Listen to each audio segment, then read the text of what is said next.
"Rex, stop!" Ethan's hand tightened as the leash pulled back. A quiet Ashford afternoon shattered.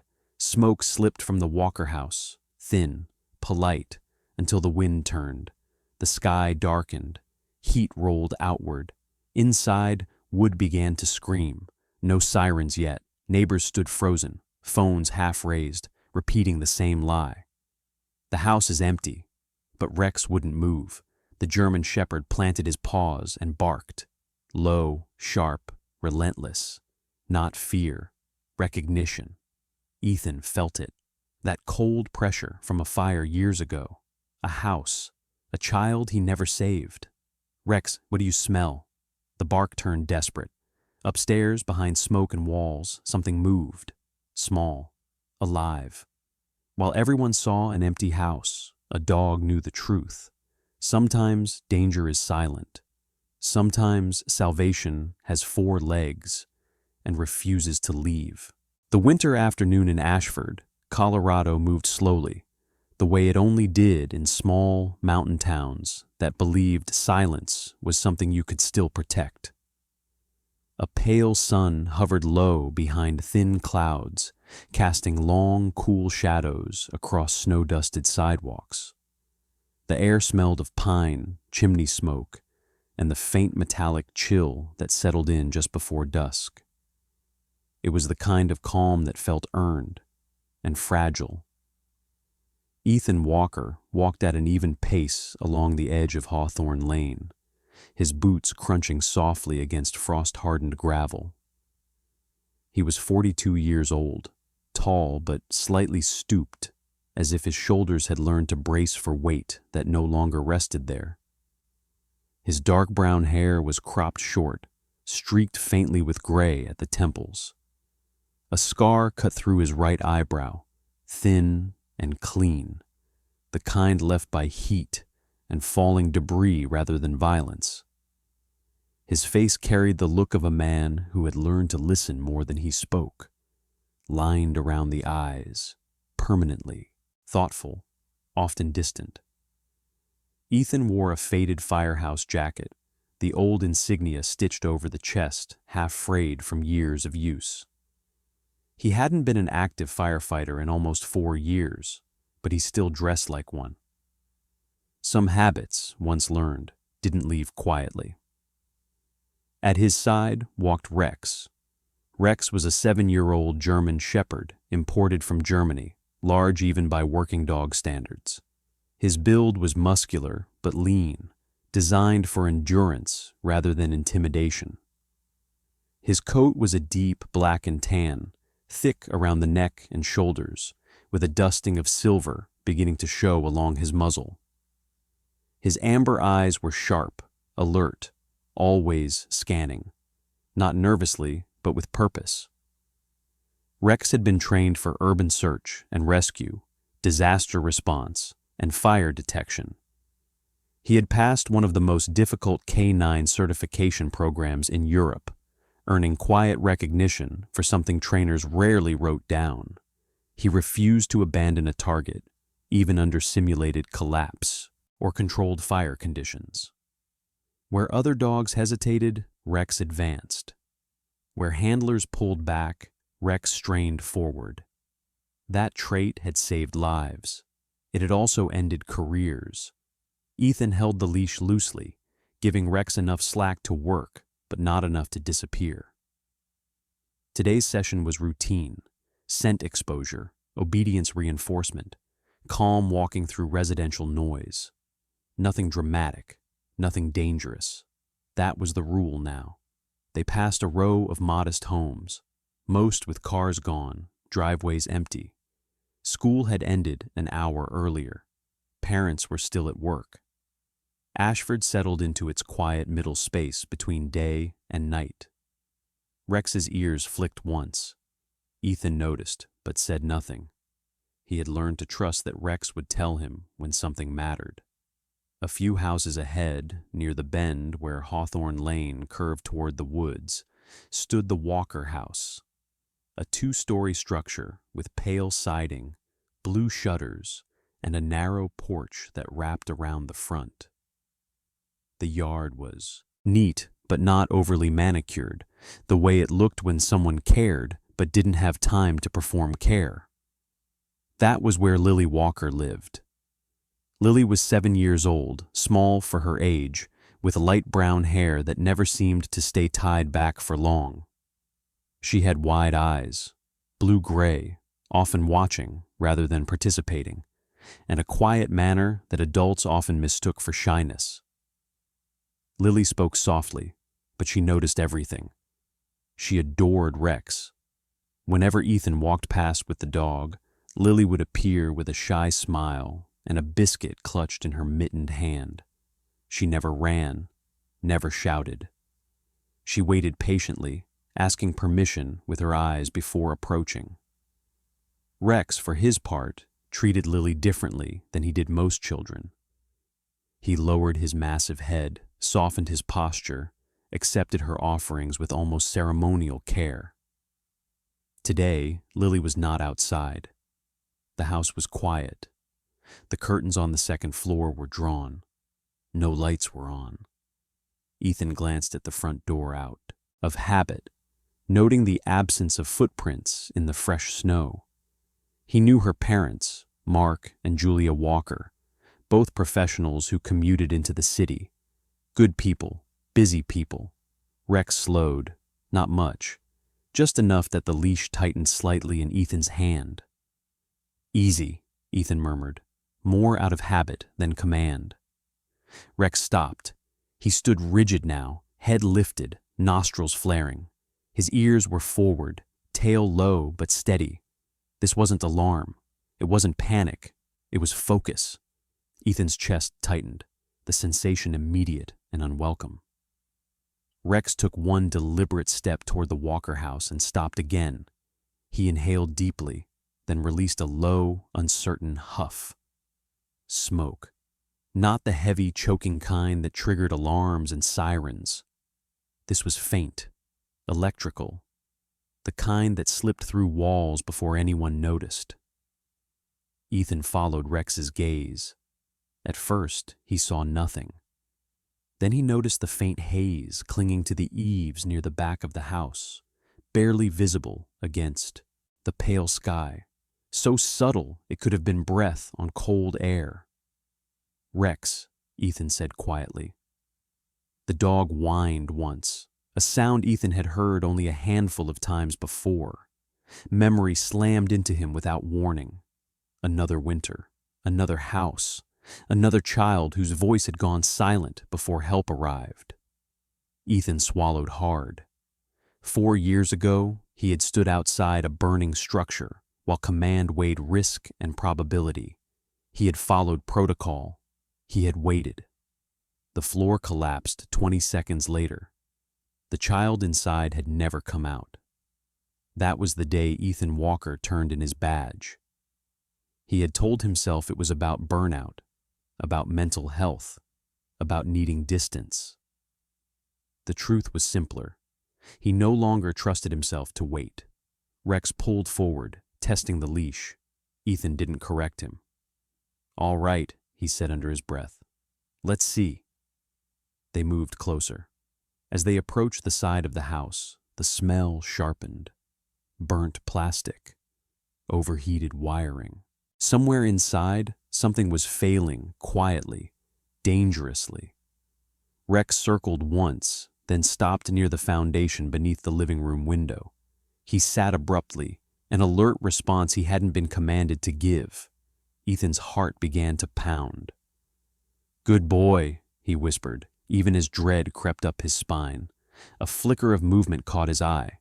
Behind the second-floor window, a curtain shifted. Just slightly. Ethan froze. "Lily?" he called, his voice calm, measured. No answer. Rex stood, hackles lifting, not in aggression, but urgency. He barked once, sharp and unmistakable. Inside the house, somewhere behind the walls, a faint crackle began to grow. An outlet sparked unseen.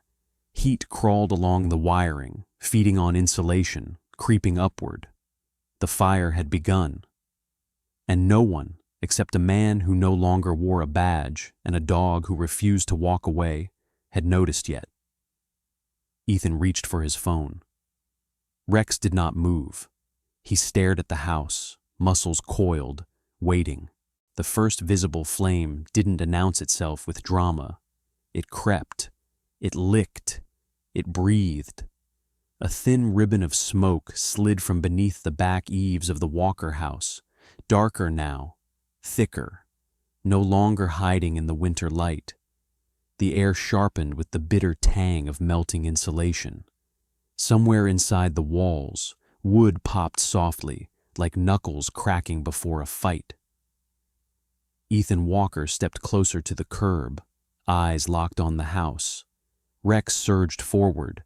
The leash snapped taut, biting into Ethan's palm. Rex's body leaned hard toward the structure, muscles bunching under his thick coat, nails scraping against frozen pavement. His low growl wasn't fear. It was insistence, a warning without words. "Rex," Ethan started, then stopped himself. Across the street, a front door flew open.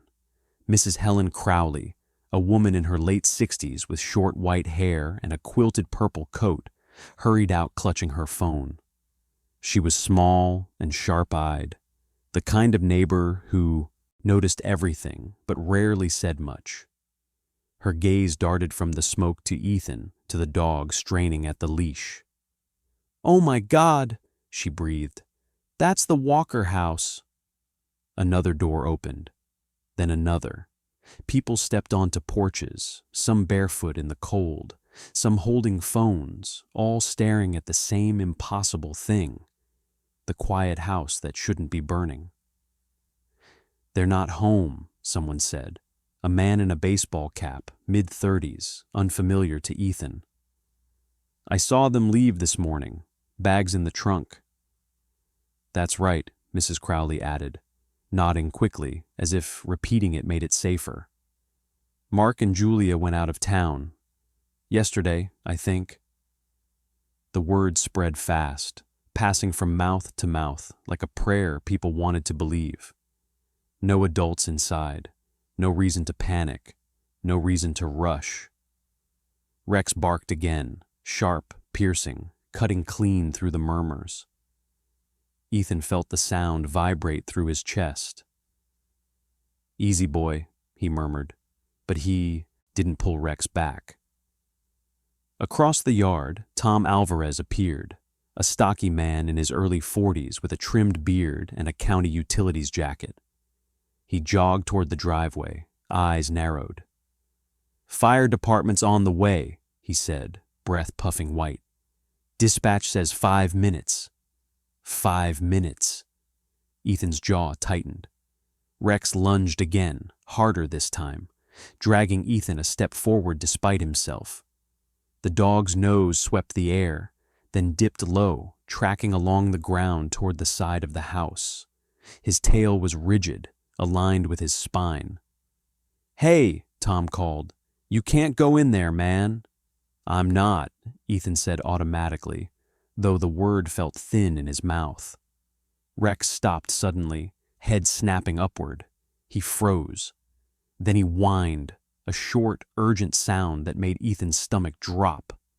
From somewhere inside the house, faint and almost swallowed by the crackle of fire, came a sound, not a scream, not a cry, a soft, irregular thump.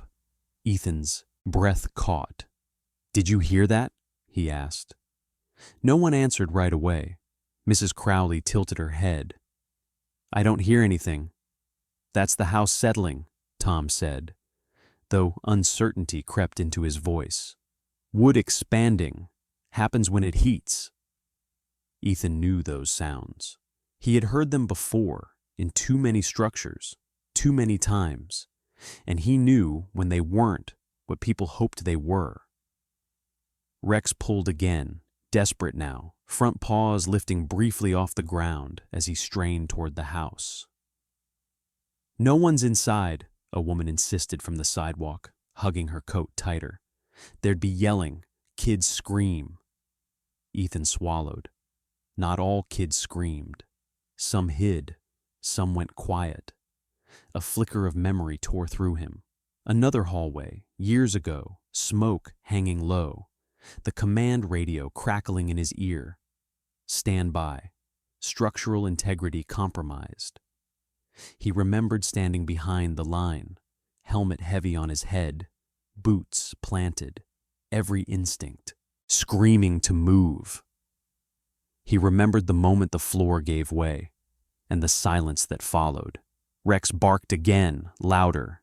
Ethan knelt, gripping the dog's harness, forcing Rex to look at him.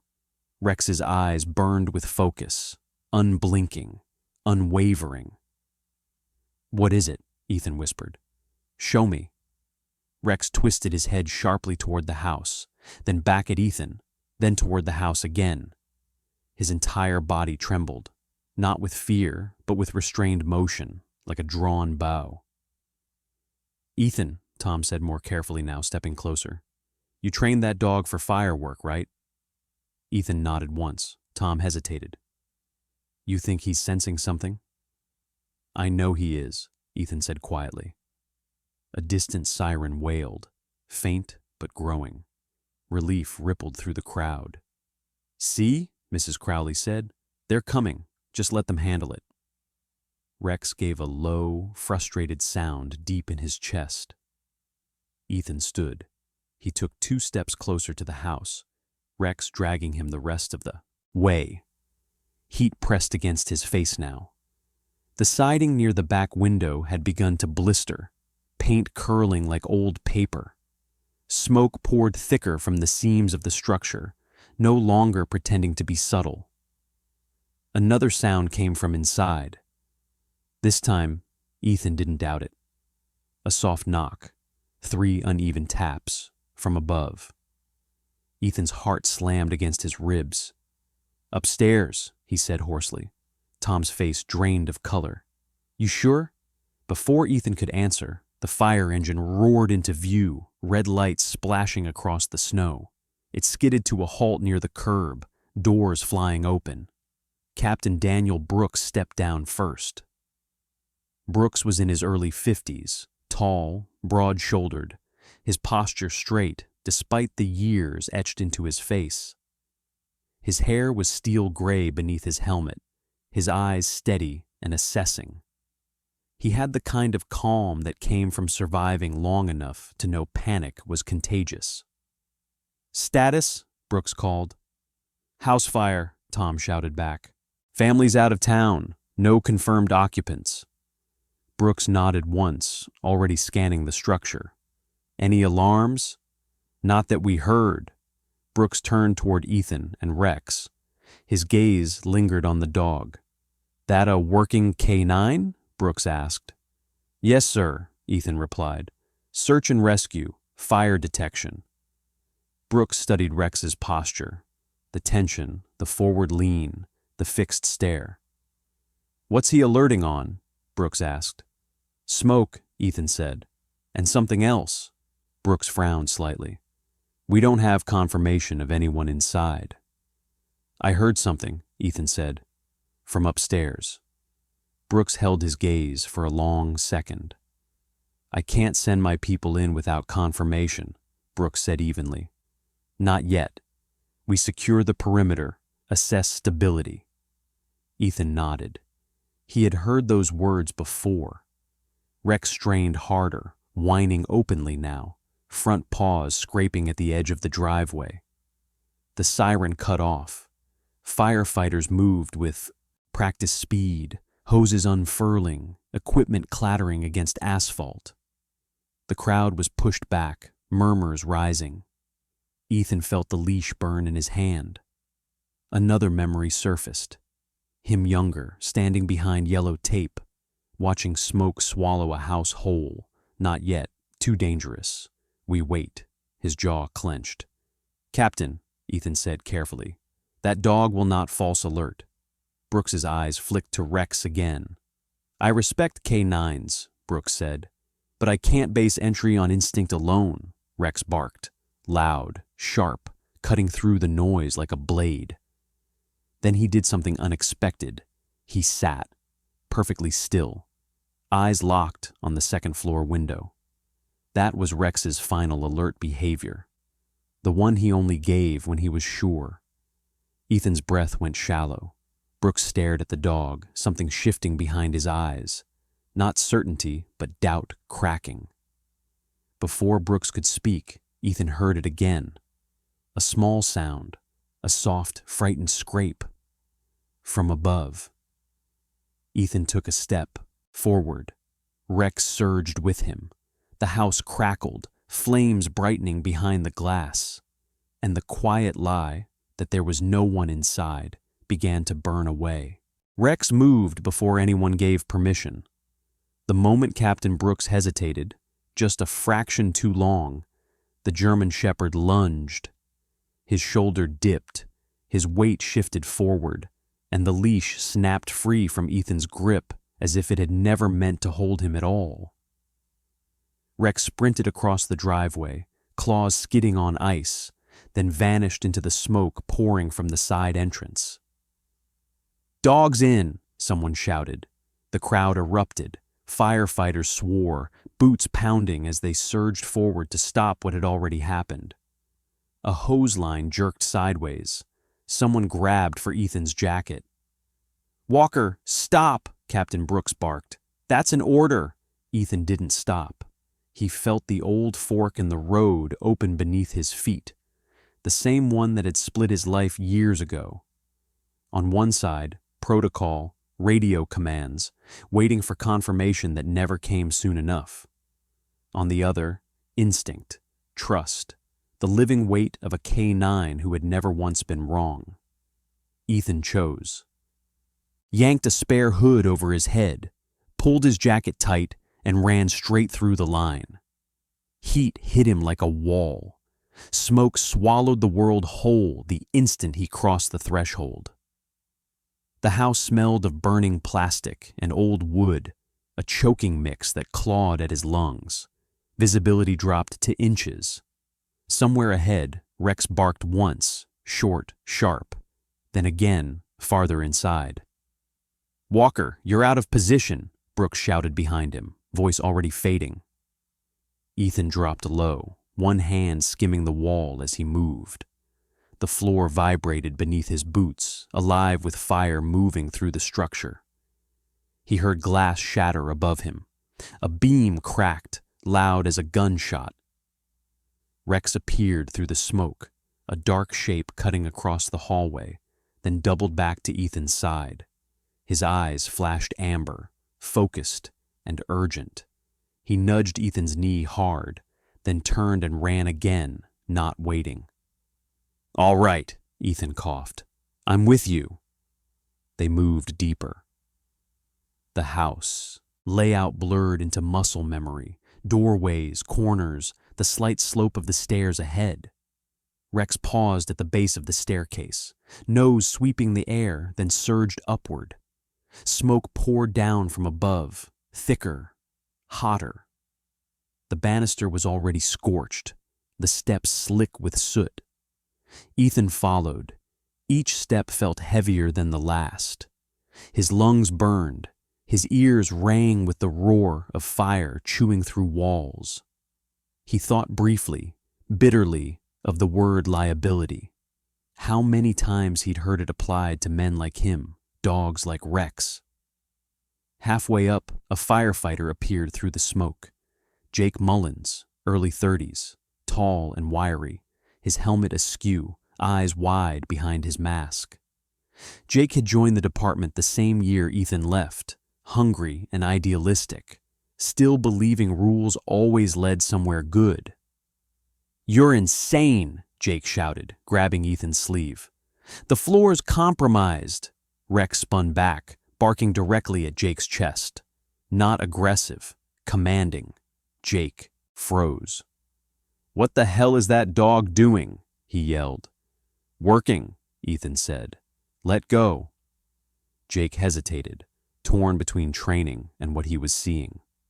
Then another firefighter appeared behind him, Maria Chen, compact, steady, mid-40s, the kind of woman who moved like she'd already decided to survive whatever came next. Her dark hair was tucked tight under her helmet, her eyes sharp even through smoke. "Captain's calling a hold," Maria said, voice calm. "But," she looked at Rex, then at the stairs above. "That dog's not guessing," Jake swore. "This is how people die." "And how some don't," Maria replied. Below them, Captain Brooks's voice crackled through the radio, strained now. "All units, be advised. K9 is trained for confined child search. Repeat, K9 trained for confined child search." That changed things. Brooks had seen the certification patch on Rex's harness earlier. He remembered it now. The European program, the one focused on post-collapse survival spaces, crawl spaces, closets, attics, children who didn't scream. "Walker," Brooks said over the radio, voice tight but controlled. "You find anything, you call it in, you hear me?" Ethan didn't answer. Rex was already moving. They reached the second-floor landing, heat rolling over them in waves. Flames licked along the ceiling at the far end of the hall. Smoke pressed low, forcing Ethan to crawl. Rex moved ahead with practiced efficiency, nose skimming the floor, then the walls, then higher, always higher. Rex stopped at a closed door. He pawed once, then twice, then barked. 3 sharp bursts. Ethan felt something inside him snap into terrible clarity. This was it. He reached for the handle. It was hot, too hot, but he twisted anyway, shoulder-checking the door when it stuck. Smoke billowed out, thick and black. The room beyond was small, cluttered, a child's bedroom half consumed by chaos. Toys lay scattered, some already, melting into the carpet. Rex didn't go to the bed. He went straight to the far wall. He sniffed, circled once, then shoved his nose into a narrow gap between the wardrobe and the wall, tail stiff, body blocking the heat behind him. Ethan crawled forward, heart hammering. Behind the wardrobe, the drywall had cracked, revealing a shallow recess, just enough space for a small body. "Hey," Ethan rasped. "It's okay, you're not alone." A sound answered him. Soft, broken, a breath that caught halfway out. Rex whined low, gentle now, pressing his broad body closer to the gap as if to shield it. His training surged up in flashes. Snowy ruins in Germany, handlers shouting commands, controlled burns filling mock apartments with smoke. Rex had learned then what humans often forgot. Fear made small creatures go quiet. Ethan reached into the gap. His fingers brushed fabric. Small, trembling. He didn't pull yet. He leaned close, forcing air into his burned lungs. "My name's Ethan," he said, slow and steady. "You're safe. I need you to stay very still, okay?" The breathing steadied, just a little. Behind them, the floor groaned. A beam overhead cracked, sagging. Rex shifted, planting himself between Ethan and the growing fire, muscles locked, refusing to yield ground. His coat singed along the edge, the smell sharp and acrid, but he didn't move. Ethan swallowed hard. Images flooded him. Rex as a younger dog, running drills through collapsed concrete in Bavaria, refusing to retreat when handlers called time. The evaluators had written one line in his final report. Dog displays fixation on target beyond expected risk tolerance. Ethan had smiled then. Now, he understood the cost. "Captain," Ethan said into his radio, voice hoarse. "I've got a child. Repeat, confirmed child, second floor, rear bedroom." The response was instant. "Copy that," Brooks snapped. "All units adjust. We're going in." Footsteps thundered below. Hoses surged. Orders flew. Ethan didn't hear most of it. His world had narrowed to the small body beneath his hands, the steady weight of Rex at his side, and the thin, fragile space between life and everything else. Rex held his ground. He always did.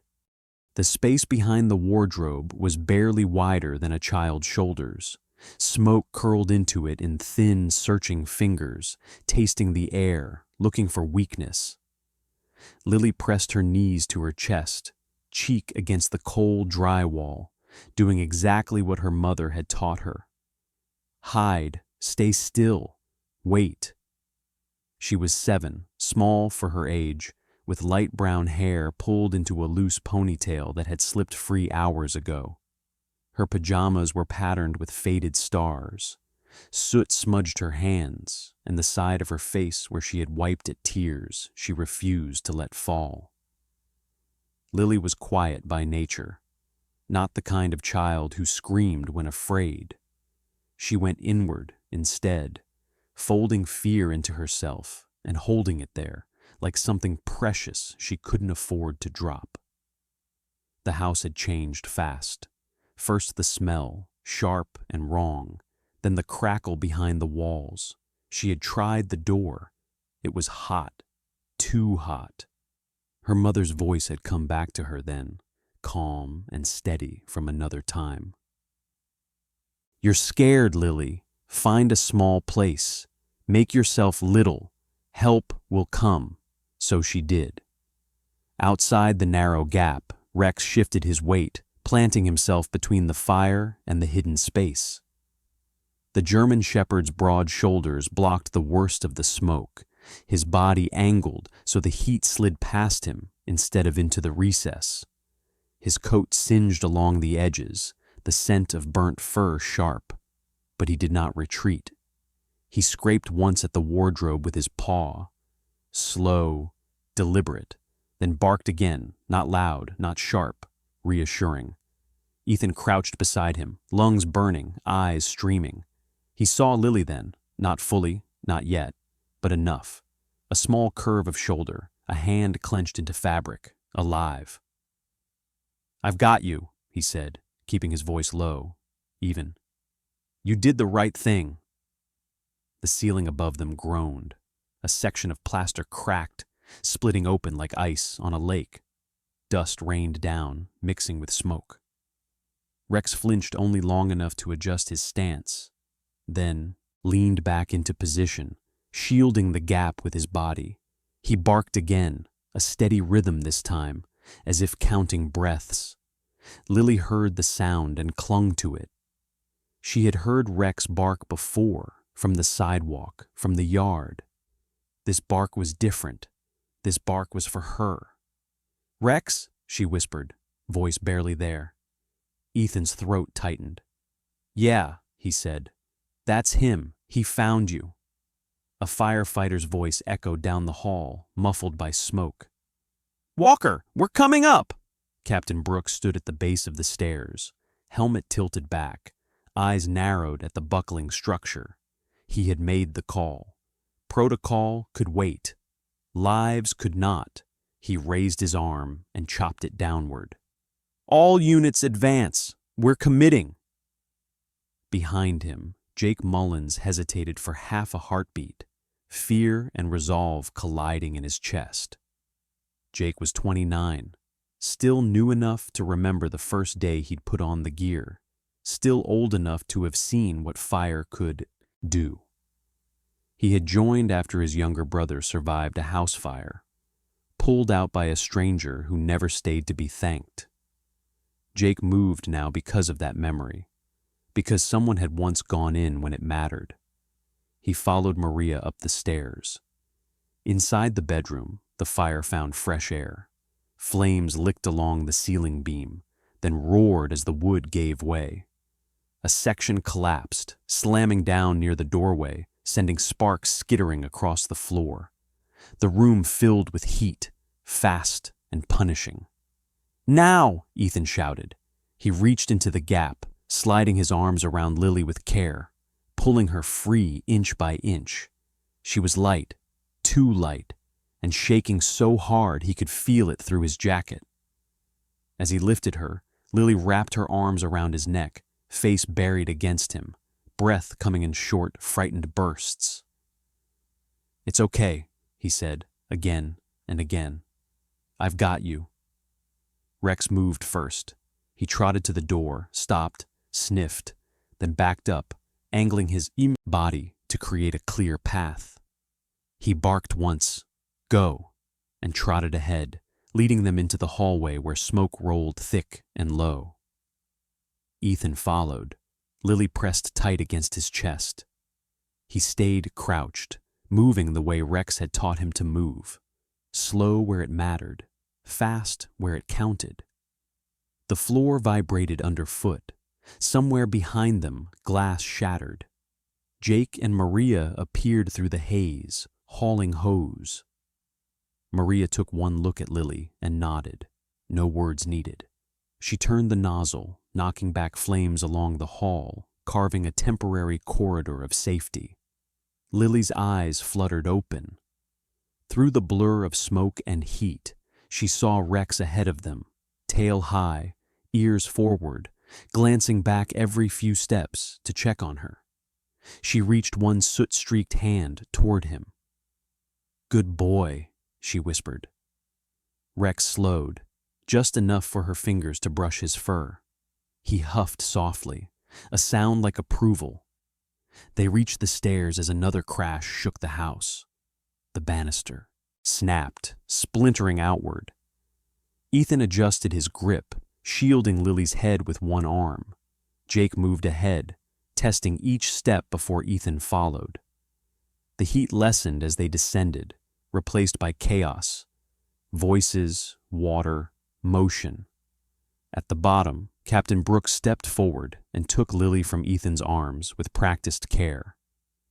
He handed her to a waiting medic, a woman in her 30s with dark hair, pulled tight and calm eyes that missed nothing. She wrapped Lily in a blanket, oxygen mask already in place. Lily twisted, searching. "Rex," she croaked. Ethan turned. Rex stood at the base of the stairs, chest heaving, eyes fixed on Lily. Soot coated his muzzle, and a thin burn marked his flank, but he was upright, steady. Ethan knelt, gripping the dog's harness. "You did it," he said, voice breaking despite himself. Rex leaned into him once, then looked back at Lily. She smiled through the mask. The house roared behind them, surrendering to the flames at last. But the girl, behind the wall, was no longer there. The stairwell didn't fail all at once. It gave warning first. A deep, splitting groan that traveled up the bones of the house like a shudder. Ash sifted down. The banister bowed inward. Heat surged from below, no longer held back by hose lines that had been forced to reposition when the ceiling collapsed. Rex felt it before anyone else did. The German shepherd's ears snapped back, his weight shifting as his hind legs skidded on a step gone soft. He caught himself, but not before a sharp yelp tore from his throat. The sound cut clean through the noise, brief and involuntary. Ethan turned at once. "Rex!" The dog tried to set his injured rear leg down and failed. It wasn't broken. Ethan could tell by the way Rex still wanted to move, but the muscle had been burned or twisted.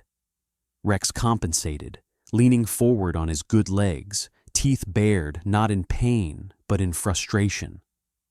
"Stairs are going," Jake shouted from below. "We've got to move, now." Captain Brooks's voice crackled through the radio, hard and fast. "All units, abort stairwell, windows only, repeat, windows only." The hallway shook as another section of ceiling collapsed behind them, sealing off the route they'd come from. Smoke thickened instantly, black and choking, turning the air into something solid you had to push through. Ethan tightened his grip on Lily. She was quieter now, wrapped in the medic's blanket, oxygen mask hissing softly as it fed her breath. Her small fingers clutched the front of Ethan's jacket with surprising strength, knuckles pale beneath soot. "Window," Maria called, already moving. She was limping slightly herself, one knee stiff from the fall earlier, but her voice was steady. She smashed the glass with the butt of her tool, shards raining outward in a glittering arc. Cold air rushed in, shocking and clean. Below them, fire engines idled. Lights strobed red and white against the snow. The crowd that had gathered earlier, neighbors, passers-by, people drawn by sirens, had fallen into a stunned hush. No one spoke. No one moved. Ethan stepped to the window and looked down. It wasn't far, second floor, but far enough. He handed Lily to Maria, then climbed onto the sill himself, bracing his boots against the frame. Firefighters positioned a ladder with practiced speed, its metal rungs biting into the frozen ground. "Ready?" someone called from below. Ethan passed Lily down first.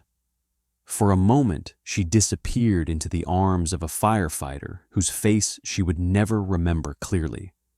A man with tired eyes and steady hands. The crowd exhaled as one when her small form reached the ground, alive, wrapped, breathing. Ethan turned back. Rex stood in the doorway, smoke curling around his silhouette. One hind leg trembled beneath him. His chest heaved, breath ragged, eyes fixed on Ethan. "Come on, buddy," Ethan said, forcing calm into his voice. "You're next." Rex took a step forward and stopped. The smoke surged. Again, thicker, hotter. Flames licked along the ceiling, chasing the air. Rex hesitated, muscles bunching as instinct warred with injury. For the first time since entering the house, he looked uncertain. The world seemed to hold its breath. Below, someone sobbed openly. Mrs. Crowley stood with both hands pressed to her mouth, tears freezing on her cheeks. She had been so sure, so convinced, there was no one inside. Seeing Lily safe had broken something open in her, guilt and relief tangled together. "Oh God," she whispered. "Oh, thank God." Ethan crouched low, smoke burning his eyes. He held out his arm. "Rex, look at me." The dog's gaze locked onto his handler's face. Years of training, trust forged in disaster zones and controlled burns flowed silently between them. "You stayed," Ethan said softly. "Now come home." For a heartbeat, Rex didn't move. Then he surged forward. Pain flared through his injured leg, but he ignored it, launching himself across the room in a powerful, uneven bound. He leapt onto the windowsill, claws scraping metal, then disappeared outward in a controlled tumble. The crowd gasped. Rex hit the ladder hard, slipped one rung, then found his footing. Firefighters reached up, steadying him, hands gripping his harness. He descended awkwardly, but determined, eyes never leaving Ethan above until he reached the ground.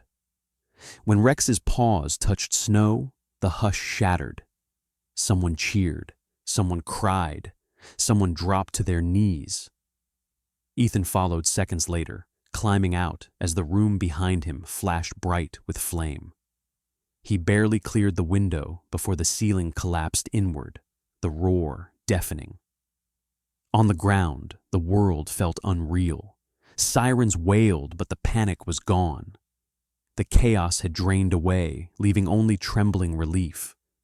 Firefighters moved with purpose now, no longer searching, no longer guessing. Lily lay on the stretcher, bundled in blankets, oxygen mask fogging gently with each breath. Her parents' absence loomed like a question that would come later, but for now, she was alive. Rex sat beside the stretcher, tail resting in the snow, injured leg tucked carefully beneath him. A medic knelt, examining the burn on his flank and the strain in his hind leg. Rex endured it without complaint, eyes fixed on Lily. "She's okay," Ethan told him, though Rex hadn't looked away. "You did good." Rex huffed softly as if acknowledging a fact already known. Mrs. Crowley approached slowly, tears streaking her lined face. She looked at Lily, then at Rex, then at Ethan. I thought there was no one," she said, voice breaking. "I told myself that so I wouldn't be scared." Ethan nodded. "A lot of people do." She reached out, hesitated, then rested her hand lightly on Rex's shoulder. "Thank you," she whispered. Across the street, Tom Alvarez wiped his eyes with the back of his glove, staring at the dog in disbelief. "I've worked utilities 20 years, he muttered. "Never seen anything like that." Captain Brooks joined them, helmet off now, gray hair damp with sweat. His face was drawn, but his eyes were clear. "You both should have waited for orders," he said. Ethan met his gaze, prepared for what came next. Brooks exhaled slowly. "And we'd be standing over a body bag if you had." He crouched, placing a steady hand on Rex's harness. "Good work," he said simply. The ambulance doors closed with a soft, final sound. The engine started, not with urgency now, but with care. The siren rose, not frantic, not shrill, but steady, almost gentle as it pulled away. Rex watched until the vehicle turned the corner. Only then did he allow himself to lower his head, exhaustion finally overtaking adrenaline. Ethan sat beside him in the snow, one hand resting on the dog's broad back. The house behind them burned itself out, its fight already lost. The last exit had been enough. The ambulance moved slowly through Ashford, its siren muted to a steady pulse instead of a scream. Snow still clung to the edges of the road, but dawn had begun to soften the sky, washing the smoke-stained night into pale blue. Inside the ambulance, the world felt smaller, quieter, held together by breath and careful hands. Lily lay strapped to the stretcher, wrapped in layers of blankets that smelled faintly of antiseptic and winter wool. Her cheeks were smudged with soot, her lashes dark against pale skin, but her breathing was even now, the oxygen mask fogging lightly with each exhale. She had inhaled smoke, nothing more serious, the paramedic said. No burns, no broken bones. A scare, not a sentence. At her side lay Rex. The German shepherd occupied the narrow space between stretcher and wall, his large frame folded awkwardly to fit. A white bandage wrapped his hind leg. Another covered the singed patch along his flank. Despite the discomfort, he remained alert, head resting low, but eyes open, watching Lily as if she might vanish if he blinked too long. Rex was 7 years old, no longer young by working dog standards, but not old either. His muzzle showed more gray now than it had a year ago, and the years of service had etched patience into his posture. He endured the medic's touch without protest, only shifting closer when Lily stirred. "You're okay," Lily whispered hoarsely, her small hand reaching out until her fingers brushed the thick fur at Rex's neck. "You stayed," Rex huffed softly, tail giving a single, careful thump against the floor. Ethan sat on the bench opposite them, elbows on his knees, hands clasped tight. The adrenaline had drained from his body all at once, leaving a bone-deep exhaustion that made his limbs feel heavier than turnout gear ever had. His jacket was scorched at the cuffs, soot smeared across his face, but he barely noticed. For the first time since the fire, his hands had stopped shaking. At the hospital, the doors burst open and voices filled the space, controlled, efficient, calm. Lily was wheeled inside. Rex's leash looped securely in Ethan's hand as they followed. A nurse paused when she saw the dog. "He can stay," she said, without waiting to be asked. "As long as he doesn't mind sharing."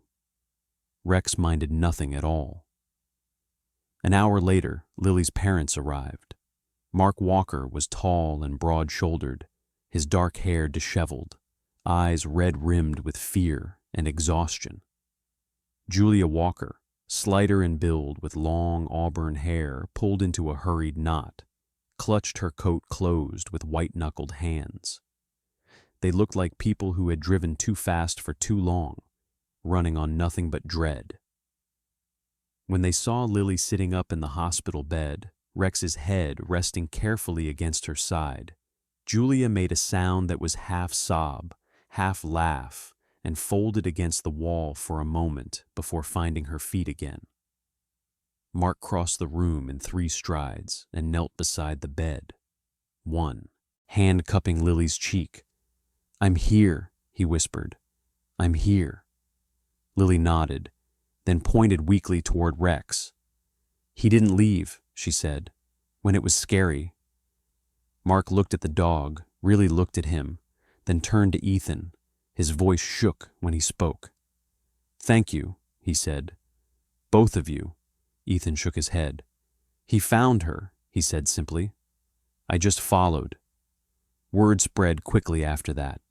By mid-morning, the fire had been ruled an electrical accident, the house a loss, but nothing more. By afternoon, Captain Brooks stood in a quiet conference room at the station, arms crossed, studying Ethan with an expression that had shifted from stern authority to something closer to respect. "You broke protocol," Brooks said, not unkindly. Ethan nodded. "Yes, sir." Brooks exhaled, long and slow. "And you saved a life. I'm not interested in pretending those two things don't coexist."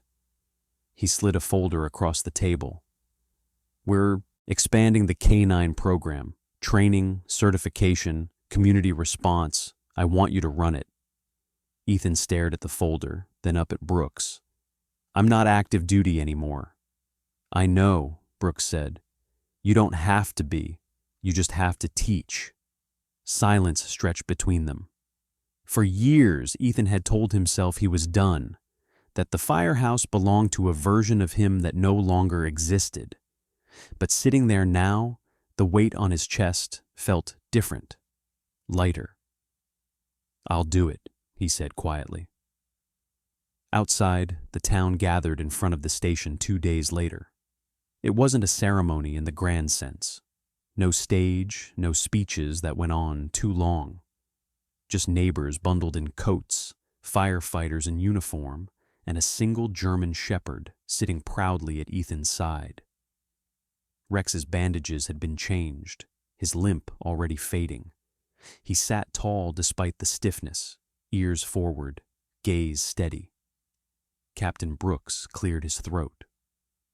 "For extraordinary service and unwavering courage," he said, lifting a small velvet box, "we recognize K-9 Rex." The medal was simple, engraved metal, nothing flashy. But when Brooks fastened it to Rex's harness, the crowd applauded as if it were gold. Lily stood in the front, bundled in a scarf far too big for her, her parents' hands resting protectively on her shoulders. When Rex looked her way, she smiled wide and lifted her hand in a small wave. "He's the one who stayed," she said to anyone who would listen. That night, Ethan slept. Not the shallow, restless kind of sleep he had grown used to, but something deeper. He dreamed of quiet halls and open doors, of Rex running ahead and then turning back, always turning back, to make sure he was still there. Spring came slowly to Ashford. Snow retreated from the sidewalks. Buds appeared on trees that had stood black and bare for months. Construction began on a new fire station at the edge of town, modern and bright. Its foundation poured where an empty lot had once been. On the day the framing went up, Lily stood with Rex near the temporary fence, her jacket unzipped despite the chill. Rex sat beside her, metal glinting softly in the sun, tail sweeping the dirt in lazy arcs. Ethan stood a few steps back, coffee cooling in his hand, watching them. "Ready?" Lily asked Rex. Rex tilted his head, ears twitching. She laughed, the sound light and easy, and together they faced the rising structure. The place where fires would be fought, where people would run toward danger instead of away from it. Rex stayed at her side. He always would. This story leaves us with a simple, quiet lesson. Courage does not always look like shouting or rushing forward without fear. Sometimes it looks like staying when everything inside you wants to run. Sometimes it is listening to a small voice, trusting a loyal companion, or choosing to care when it would be easier to look away. In our daily lives, we face smaller fires all the time. Moments when someone needs help but stays silent. Moments when doing the right thing feels risky, uncomfortable, or inconvenient. Like Ethan, like Rex, we are often asked to choose between waiting and acting, between rules and compassion. And like Lily, many people around us are quietly hiding, hoping someone will notice. This story reminds us that presence matters. Staying matters. Love that does not leave can change a life forever. If this story touched your heart, take a moment to share it with someone who might need hope today. Leave a comment and tell us where you are watching from, or share a moment when someone stayed for you when you needed it most. If you believe that faith, courage, and kindness still exist in this world, please subscribe to the channel so we can continue sharing stories like this. May God bless you, protect your family, and give you the strength to be the one who stays when it matters most. If you feel it in your heart, write Amen in the comments and let us stand together in gratitude and faith.